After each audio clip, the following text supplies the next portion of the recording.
Nuestra siguiente ponencia lleva por título Fisioterapia del suelo pélvico en el hombre. Está presentada por don Antonio Meldaña Sánchez, que es fisioterapeuta de la Unidad de Suelo Pélvico del Servicio de Urología del Hospital San Rafael, de aquí de Madrid. Además, es codirector de la Unidad de Suelo Pélvico del Hospital Sanita Moralejas y de centros asociados y del Servicio de Ginecología del Hospital Montepríncipe de Madrid. También es profesor de formación de posgrado en diferentes universidades españolas y colaborador en diferentes libros sobre fisioterapia de suelo pélvico. Actualmente, en el campo de investigación, dirige 2 ensayos clínicos, uno sobre enuresis y otro sobre estimulación del nervio tibial posterior. Cuando quieras. Bueno, no sé decir buenos días o buenas tardes, las horas que son ya, Sí. Más o menos en medio. Como bien ha dicho Rocío, me dedico básicamente a la clínica, el 80% de mi trabajo es ese. Trabajo en la unidad de fisioterapia de suelo pélvico del Servicio de Urología del Hospital San Rafael. Quiero destacar que es una unidad en la que se tratan hombres, mujeres y niños, y creo que es algo importante que las unidades de suelo pélvico en este país cada vez tiendan más a abordar el tema del hombre y del niño, que este ya sí que es el gran olvidado. El hombre, poquito a poco, vamos introduciéndolo en este tipo de tratamientos, pero el niño está ahí y podemos ayudar en muchos aspectos de su tratamiento. Para centrar un poco el problema y saber qué tipo de disfunciones podemos abordar con la fisioterapia en este área, en el hombre, hay 4 grandes grupos: las disfunciones del tracto urinario inferior, y ahí sobre todo destaca el paciente prostatectomizado, y los efectos secundarios que deja la cirugía de próstata, como son la incontinencia urinaria y la disfunción eréctil. Las disfunciones rectales es el paciente más minoritario de las unidades en este campo. Vienen sobre todo pacientes que han sido operados de cirugías de rectos y que, del recto, y que por problemas de la propia cirugía tienen problemas de incontinencia de heces o de gases. Otro gran grupo es el de la disfunción sexual. Sí, en el varón la fisioterapia de suelo pélvico puede trabajar con pacientes que tienen disfunción sexual, principalmente la disfunción eréctil y la enfermedad de Peyronie, que no sé si todo el mundo la conoce, es una placa de fibrosis que aparece en una fascia que envuelve el pene, que es la túnica albuginia, y que produce problemas de dolor y de deformidad durante la erección. Y el otro gran grupo es el paciente que acude con dolor pélvico crónico, del que hablaremos en la parte final de la exposición. ¿De qué grupo de población estamos hablando o cuánta población se puede beneficiar de estos tratamientos? Si hablamos del paciente prostatectomizado, la Asociación Española de Urología cifró en el año 2010 más o menos unos 21.000 casos al año de diagnóstico de adenocarcinoma de próstata.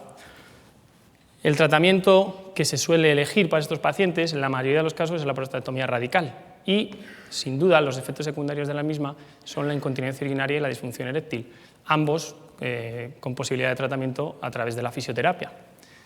Si hablamos del dolor pélvico crónico, las series publicadas más recientemente hablan de un porcentaje de población afectado entre el 2 y el 16%. Estamos hablando de cientos de miles de pacientes y la mayoría de estos pacientes no tienen un problema inflamatorio o infeccioso, tienen un problema funcional, en el que además, por el tipo de paciente que vemos, tiene un papel muy importante, juega un papel muy importante en muchos de ellos, el sistema nervioso central. El último grupo importante en cuanto a población, y este ya es datos espectaculares, ¿cuánta disfunción sexual hay en el varón? Uno de los estudios que más población acumuló en la investigación fue este que apareció en el año 2001, el estudio EDEN. Se le pasó cuestionarios de valoración de la función eréctil, cuestionarios validados internacionalmente, a 2.500 varones. El 19% de ellos tenían problemas de erección. Estamos hablando de entre 1,5 y 2 millones de varones en España. Un dato más pequeño, pero no despreciable, es el 2,2% de pacientes con enfermedad de Peyronie.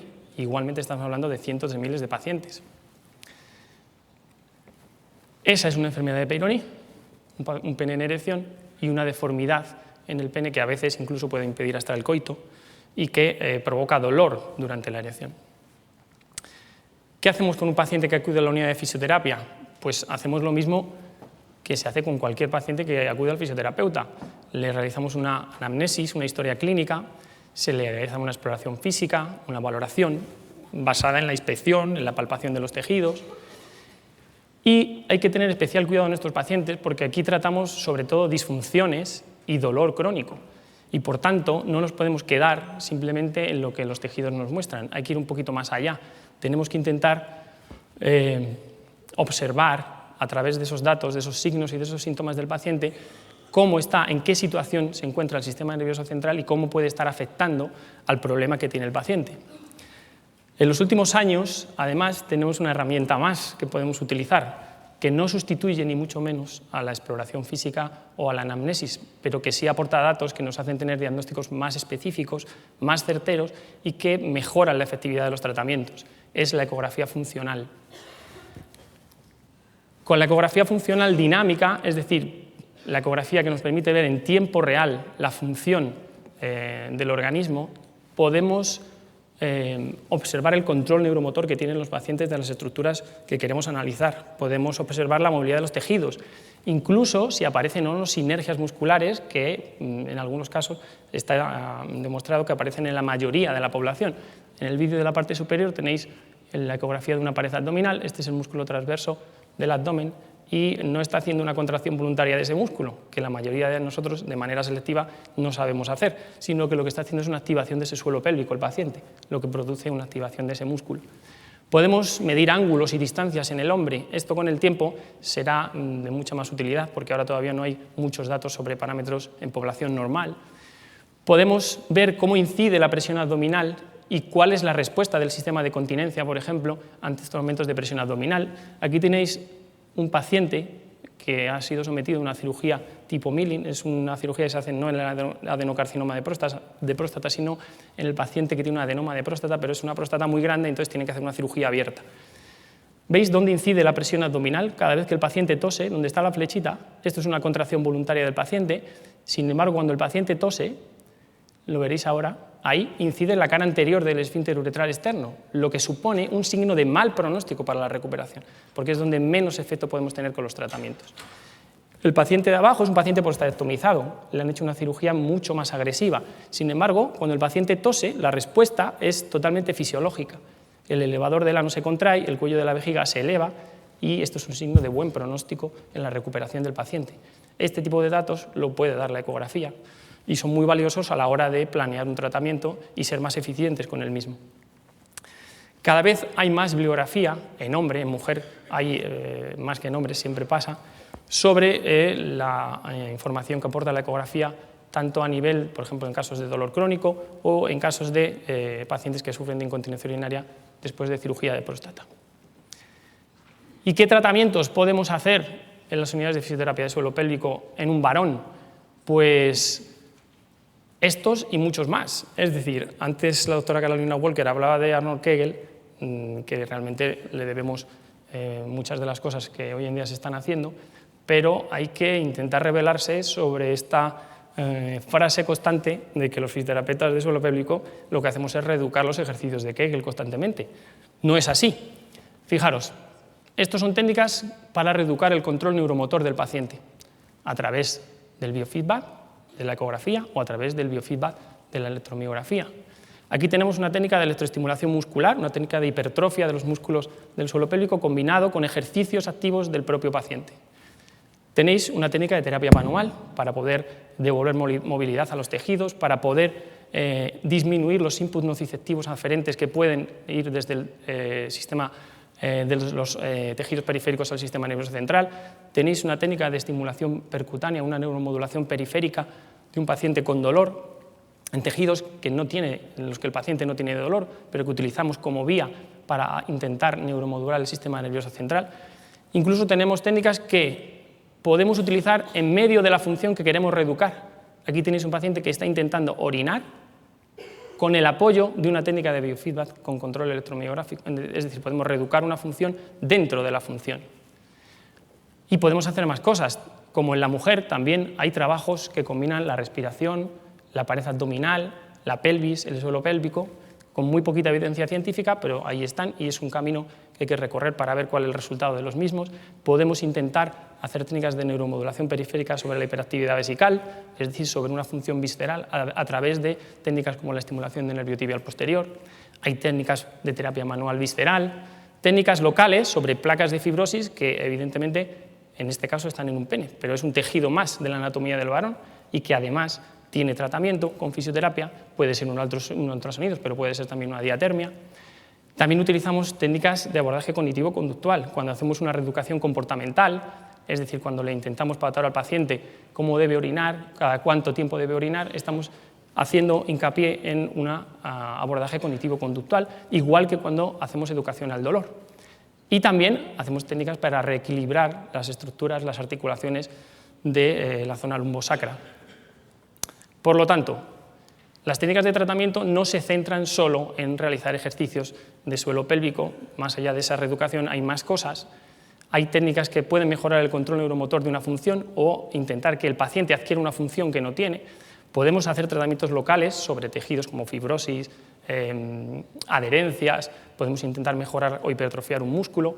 También podemos hacer técnicas cognitivas, podemos hacer técnicas para neuromodular el sistema nervioso central, y esto no es solo los ejercicios de contracción y relajación de los que tanto se habla y que en su momento nos han ayudado mucho, pero que ahora nos lastran un poco el hecho de que parece que solo tenemos ese tipo de herramientas para trabajar con los pacientes. Hasta aquí un poco de introducción de qué es lo que la fisioterapia de suelo pélvico hace en el varón y dónde puede llegar. Vamos a hablar de un poco el potencial terapéutico de estas técnicas, cuál es la evidencia científica que existe sobre hacer fisioterapia en pacientes de este tipo, y vamos a hablar de los 3 casos que con más frecuencia se ven en las unidades de suelo pélvico en varones: el prostatectomizado, el dolor pélvico crónico y la disfunción eréctil. ¿Qué ocurre en el prostatectomizado? Pues está claro, hay una cirugía en medio. Esta cirugía es la responsable de todo el desconocimiento que tenemos de cómo recuperar los efectos secundarios después de esta cirugía. Hay una discusión abierta en prácticamente casi todo el área, desde el propio cirujano, la técnica que utiliza, hasta la fisioterapia. Fijaros, esta es una cirugía de un robot, de una laparoscopia robótica, es la que habitualmente hacen el servicio de urología de mi hospital. Si habláis con cualquiera de los cirujanos, no tiene nada que ver esto con la cirugía abierta, es mucho mejor, es muchísimo más precisa. ¿Qué hacen? Pues hacen lo que cualquier cirugía que un paciente necesita cuando tiene un adenocarcinoma de próstata, es amputar una parte de la anatomía del paciente. Los que no estáis muy familiarizados con las imágenes de anatomía de esta zona, esto es la vejiga, un cadáver, esto es la próstata y este es el pubis. Esa amputación de esa parte de la anatomía del paciente es indispensable. Evidentemente, cuanto menos agresión al tejido y más precisa sea la técnica, probablemente menos efectos secundarios. Pero eso, que parece algo de sentido común, hay que demostrarlo con la evidencia científica. ¿Qué ocurre con la técnica? Desaparece una parte del sistema esfinteriano. El sistema esfinteriano proximal queda abolido. No se daña el nervio pudendo, como alguna persona puede pensar. Tampoco se daña el elevador del ano. Lo que sí se daña es las fascias, los ligamentos de apoyo del tracto urinario inferior en el hombre, y hay un daño sobre el plexo neurovascular vesicoprostático, que es una parte de la inervación del esfínter uretral externo. Esto lo sabemos, incluso hay anatomistas que describen un nervio pudendo intrapélvico que recorre el plexo pélvico y llega al esfínter uretral a través de ese plexo neurovascular. Entonces, hay una discusión abierta respecto a la preservación de ese plexo neurovascular. La tendencia hoy en día es, cuanto más preservación de ese plexo neurovascular, parece que deberíamos tener mejores resultados respecto a la continencia y la erección. Pero los datos en las últimas revisiones sistemáticas aún ponen en duda, porque hay algunos estudios que no tienen esos resultados. Hay una discusión abierta sobre la técnica quirúrgica, incluso esto. Fijaros, estos son los resultados de la última revisión sistemática que se ha publicado. La laparoscopia robótica, hay una variabilidad enorme en las series publicadas, entre un 4 y un 31% de incontinentes después de una cirugía robótica. La cirugía abierta, que podría ser, o podríamos pensar que es la más antigua o la que peores resultados podría dar, tiene una variación entre el 6 y el 39%. Es cierto que es a favor de la robótica, pero los resultados no son concluyentes. También hay una discusión abierta sobre si medicar al paciente para intentar que éste recupere la erección antes con drogas inhibidores de la fosfodiesterasa que son los que se utilizan, el Viagra, el Cialis, el Levitra, para los pacientes que tienen dificultades con la erección y no han sido operados de cirugía de próstata. Hay estudios que están a favor y que tienen buenos resultados en cuanto a que los pacientes recuperan antes la erección y estudios que no encuentran ningún beneficio en que los pacientes tomen este tipo de medicamentos nada más terminar la cirugía. Y nosotros no vamos a ser menos. Evidentemente hay una discusión abierta sobre la fisioterapia y la indicación de la fisioterapia en estos pacientes. Fijaros, estos son todos los ensayos clínicos aleatorizados que se han publicado sobre este tema hasta el año 2013. Este es el grueso de evidencia científica a favor de la fisioterapia como tratamiento supervisado y este es el grueso de evidencia científica donde no encuentran mejores resultados con hacer tratamientos que consisten en darle una instrucción al paciente, un papel informativo, un DVD o cosas por el estilo. Los resultados nunca son mejores aquí que aquí, pero a veces son parecidos o iguales, ¿de acuerdo? Este grueso de evidencia científica existe, pero también este. Y no podemos mirar solo hacia una parte, o no deberían mirar solo hacia una parte. Y aquí tengo que resaltar una cosa. En ese grueso de evidencia científica solo se han estudiado algunas de las técnicas que aplicamos a los pacientes. No está recogido todo el potencial terapéutico en este campo. Hay mucho más valor añadido que hay que investigar y que no se puede dejar de tratar a los pacientes simplemente porque algunos estudios digan que no hay diferencias significativas, porque tampoco dejan de operar con un robot o no se deja de medicar a los pacientes si se piensa que es bueno para ellos, porque los resultados no sean concluyentes en la evidencia científica. El potencial de la fisioterapia es mucho mayor que lo que hasta ahora se ha investigado y es necesaria más investigación para demostrar que los resultados, a pesar de que son mejores, que el grueso de evidencia científica es mayor que el tratamiento no supervisado, hay que seguir investigando para poder valorar todo el potencial terapéutico del que disponemos hoy en día. Y ahora ya se habla del paciente prostatectomizado. Hasta hace poco, hasta hace unos años, solo podíamos hablar de la incontinencia urinaria, porque casi no había ninguna evidencia de que con los tratamientos de fisioterapia los pacientes también pudieran mejorar de la recuperación de la erección.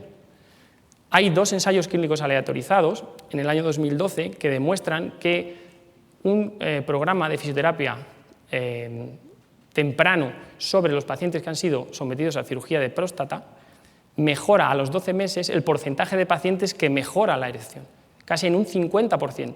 Por lo tanto, la indicación de mandar a un paciente que ha sido prostatectomizado al fisioterapeuta no solo tiene que basarse ya en que puede recuperar más rápido o en mayor porcentaje la incontinencia urinaria, sino que también puede mejorar de la recuperación de la erección. Algunos estudios que son de obligada lectura a cualquier fisioterapeuta que intente abordar el campo de la fisioterapia de suelo pélvico en el hombre. Este de Centemero, donde habla de la utilización de la fisioterapia preoperatoria a la cirugía, con buenos resultados y con muy buena calidad metodológica, sobre todo porque el tratamiento pre- y posoperatorio es el mismo, cosa que hasta ahora no se había hecho. Se mezclaban tratamientos y era difícil valorar cuál era la eficiencia. Este de Van Kampen es un tratamiento dirigido y aplicado por fisioterapeutas. Es otra cosa que ocurre en el grueso de evidencia científica. No siempre hay fisioterapeutas en esas investigaciones. A veces es el médico el que la dirige, o a veces es una enfermera o otro profesional.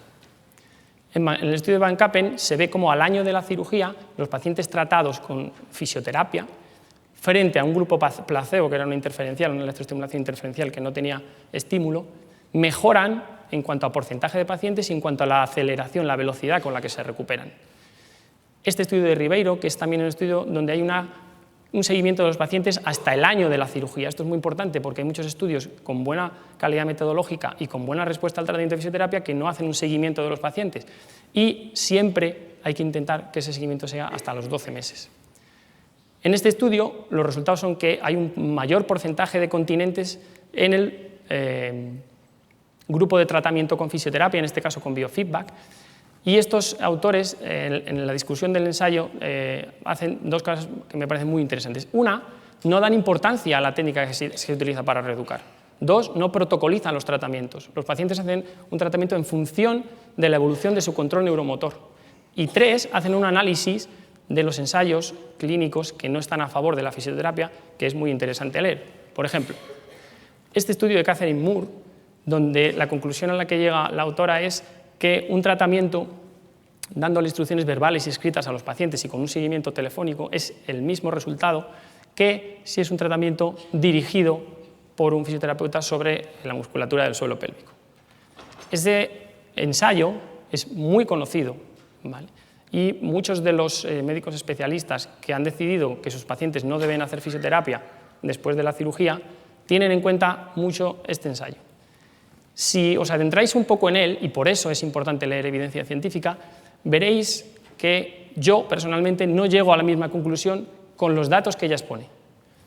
Esta es el inicio del tratamiento en los pacientes. La columna blanca habla de los pacientes con tratamiento supervisado. La columna negra, solo el grupo control, que es los pacientes a los que se le da instrucciones verbales y escritas. Al final, al año, incluso a las 8 semanas, a las 12 semanas, se igualan los resultados. Pero ¿cuál es el punto de partida? El punto de partida es que los pacientes del grupo de tratamiento con fisioterapia tenían casi el triple de incontinencia al inicio del tratamiento. Quizás las conclusiones a las que podríamos llegar no serían exactamente las mismas. Podríamos decir que al año se igualan los resultados, pero quizá los pacientes aceleran mucho más su recuperación porque la gravedad de la incontinencia con la que empezaron el estudio era muy diferente en un grupo que en otro.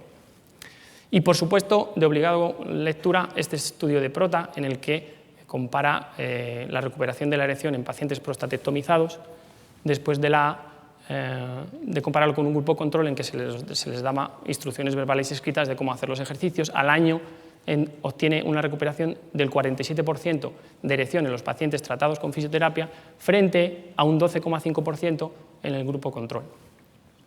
Conclusiones. Solo se han estudiado una parte de las posibles terapias que podemos introducir en estos pacientes. Por lo tanto, no todo el potencial terapéutico de la fisioterapia. Es verdad que los resultados son heterogéneos y que hay una discusión abierta, y eso es lo que dice la última revisión sistemática de Cochrane de 2015, muy reciente. Pero es que también hay una discusión abierta en el tipo de cirugía, una discusión abierta si medicalizar a los pacientes o no. Hay una discusión abierta sobre preservar o no las bandeletas, y es porque el paciente sufre una amputación de una parte de su anatomía, y esto es una cirugía muy agresiva. Sabemos que la fisioterapia acelera la recuperación de la incontinencia. Esto para el paciente es muy importante porque mejora mucho su calidad de vida. Es mejor al no tratamiento, esto lo podéis afirmar. Además, mejora el porcentaje de pacientes que recuperan la erección. No tiene efectos secundarios, no tiene efectos adversos. Y es necesario seguir investigando sobre algunas técnicas que podemos emplear en estos pacientes. Por ejemplo, para aumentar la movilidad de los tejidos. Hay evidencia científica con estudios con resonancia magnética, este de Cantu y Gunn y este de Cordan, que aseguran que cuanta más fibrosis, más incontinencia. Y la fibrosis es un campo de tratamiento habitual para los fisioterapeutas. Además, no tenemos evidencia sobre si mejorar el control neuromotor de los pacientes en el hombre también mejora los resultados. En la mujer, no solo los entrenamientos de fuerza mejoran los resultados sobre la incontinencia urinaria, también los tratamientos que mejoran el control neuromotor de las estructuras mejoran los resultados respecto a la incontinencia. Y hay nula, esto es algo parecido que en la mujer, pero incluso menos todavía, evidencia o estudios sobre el papel que tiene el trabajar el abdomen y el suelo pélvico en el varón. Disfunción eréctil. La erección es un fenómeno muy complejo, es un fenómeno vascular, pero que necesita un control neurológico estable, un ambiente hormonal y un contexto psicológico. Es un mecanismo complejo que, cuando se dan todas estas cosas, se produce una cosa que se llama el mecanismo veno-corporo-oclusivo. Es el mecanismo que anatómicamente explica la erección.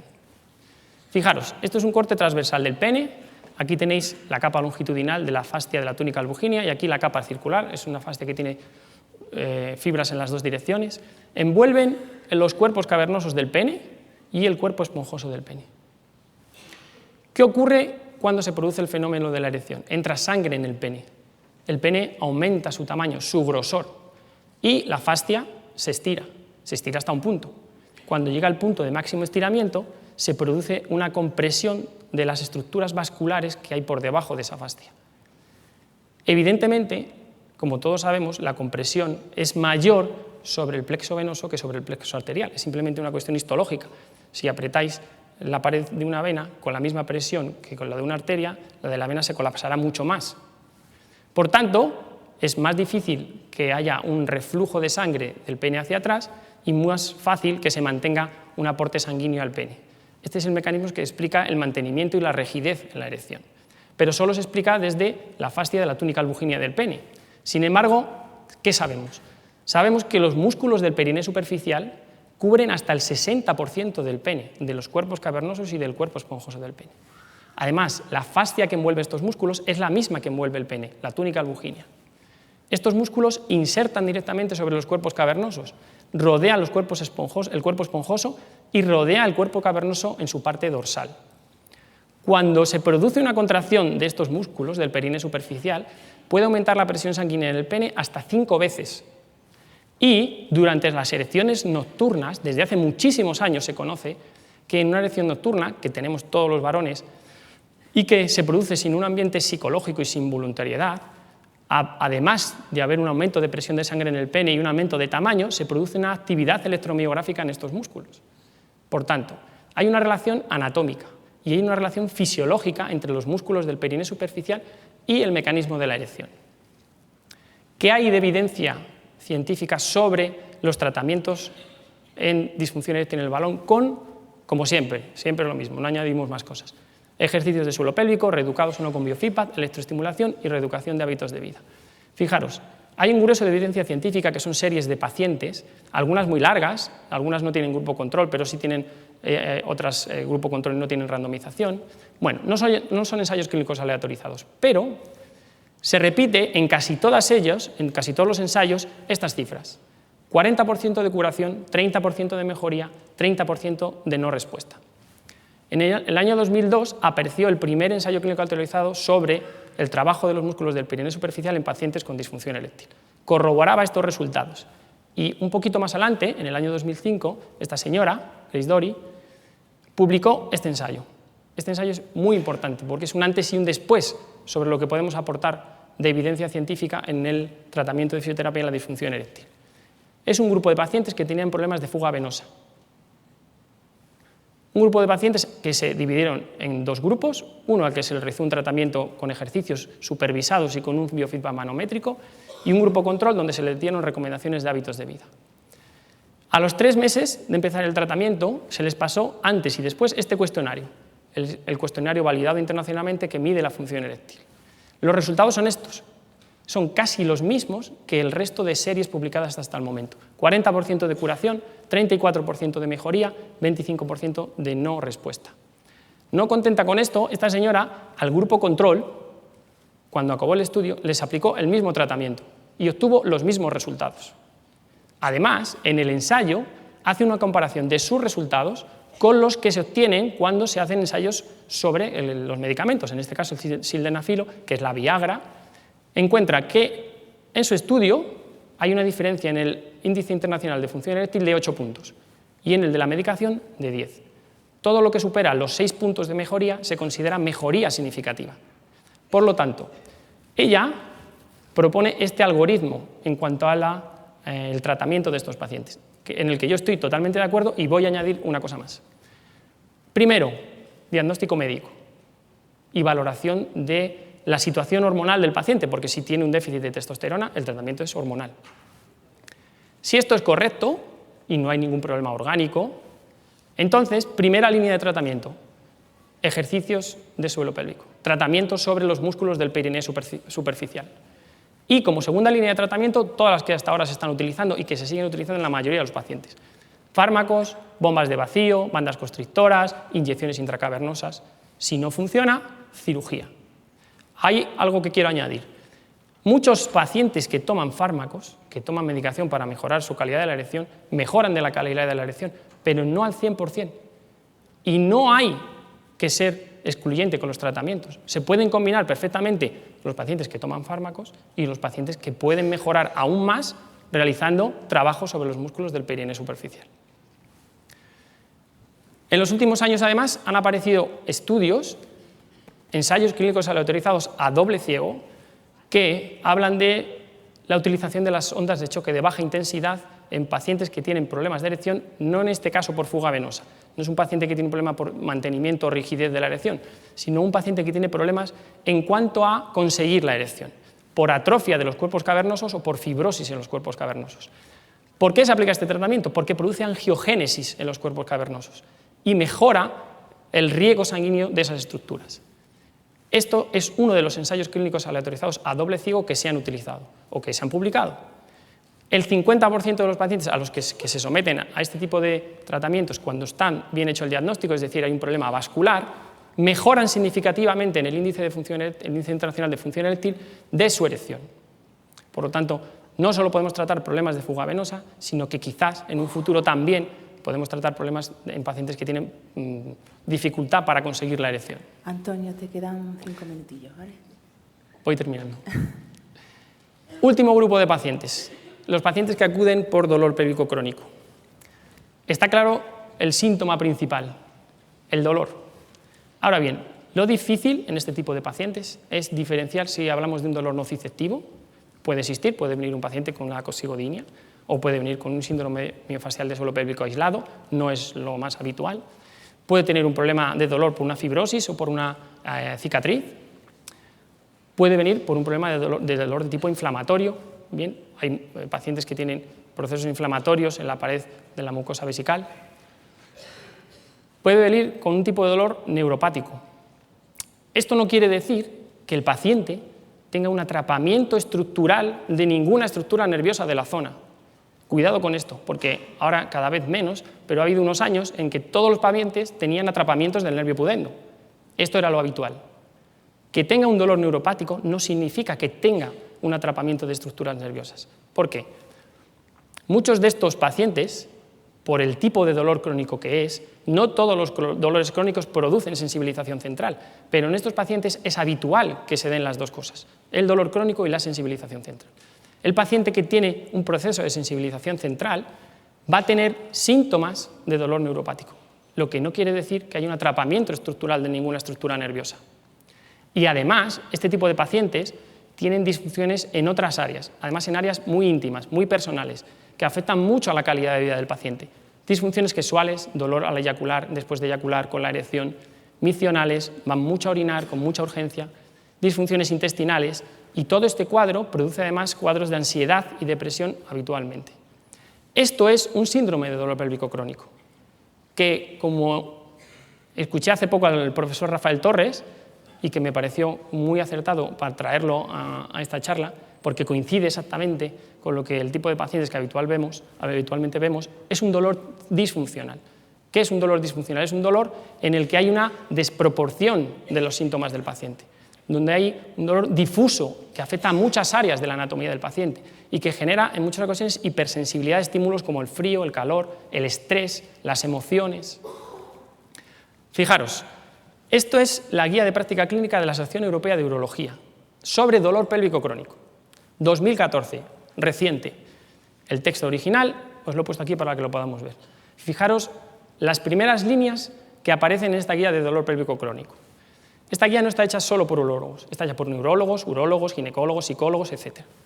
Fijaros, reconocen que durante muchos años se ha estado intentando dar un porqué a este tipo de pacientes buscando infecciones, inflamaciones, problemas orgánicos.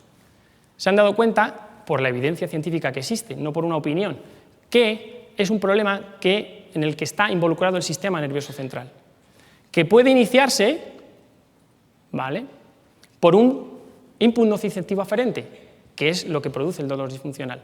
Puede haber una infección, puede haber un dolor de una cicatriz, un dolor por un problema en el coxis. Ese input nociceptivo puede desaparecer, pero se puede mantener la sintomatología en el tiempo, y esa sintomatología se mantiene por un proceso de modulación del sistema nervioso central.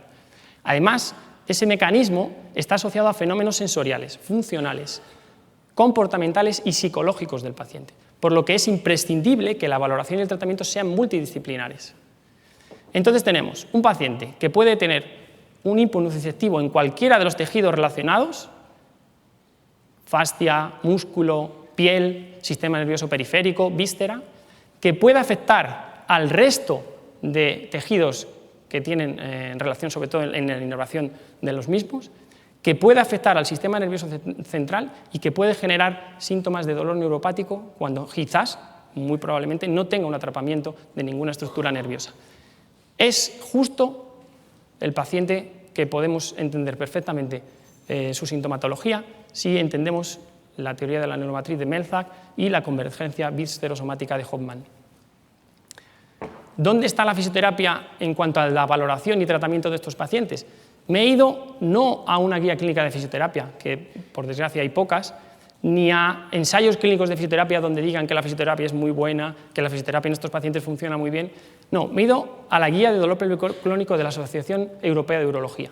Fijaros, cuando el dolor no tiene una causa orgánica ni infecciosa y se considera un síndrome de dolor pélvico crónico, es como primera línea de valoración, proponen que se haga una valoración a nivel urológico, ginecológico si el paciente es una mujer, en caso de que haya síntomas gastrointestinales, al médico especialista, al neurólogo, al sexólogo, y que se haga una valoración del suelo pélvico.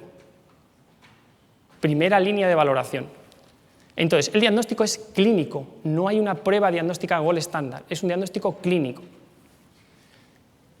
¿Qué dicen del tratamiento? ¿Dónde está la fisioterapia en el tratamiento de estos pacientes? ¿La recomiendan? ¿No la recomiendan? Fijaros, primera línea de tratamiento. No solo la fisioterapia, porque es un enfoque biopsicosocial, es un enfoque multidisciplinar.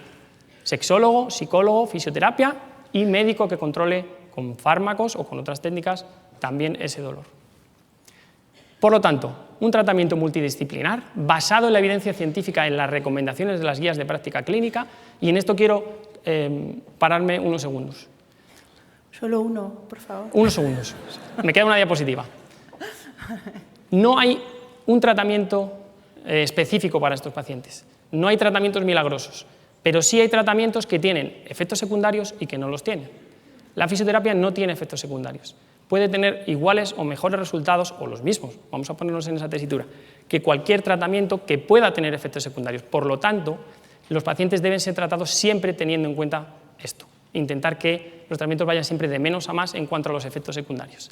Y por último, es la última diapositiva, ¿qué grado de recomendación tenemos sobre el tratamiento de fisioterapia en estos pacientes? Fijaros, en cuanto a la valoración funcional de los músculos, grado de recomendación A, el máximo. Debe valorarse si existen trigger point, puntos gatillo en las estructuras de los músculos del suelo pélvico, grado de recomendación B. La fisioterapia, el tratamiento sobre los músculos del suelo pélvico, tiene un grado de recomendación A como primera línea de tratamiento. En caso de hiperactividad muscular o hipertonía, que es como normalmente le llamamos nosotros, no sé si bien o mal llamado, un grado de recomendación A, utilizar sistemas de biofeedback. Y en caso de que existan puntos gatillo, se recomienda con grado de recomendación A máximo tratamientos de presión, es decir, terapia manual o de aguja sobre estos pacientes. Y ya por último, aparte de agradeceros que me hayáis escuchado, voy a conectar un poco con lo que ha dicho el doctor Pedro Grillén sobre que no debemos trabajar solos. Es algo que, no sé si por casualidad, yo he hecho en mi actividad profesional en estos 15 años. Hay que ir a los servicios de urología, en caso de que queráis hablar sobre el balón, sentaros en una sesión clínica con ellos y plantearos qué podéis hacer con estos tratamientos, qué resultados hay, qué evidencia científica hay, para que conozcan lo que hacemos, porque ahí está uno de los déficits de por qué aún la fisioterapia de suelo pélvico en el hombre no está tan desarrollada o lo desarrollada que debería estar. Gracias por la atención. Muchas gracias a ti, Antonio. Antes de dar paso a la última ponencia, comentarles que están a la venta los libros, tanto de estas jornadas como de ediciones anteriores, también en las mesas de acreditación que están situadas en el hall.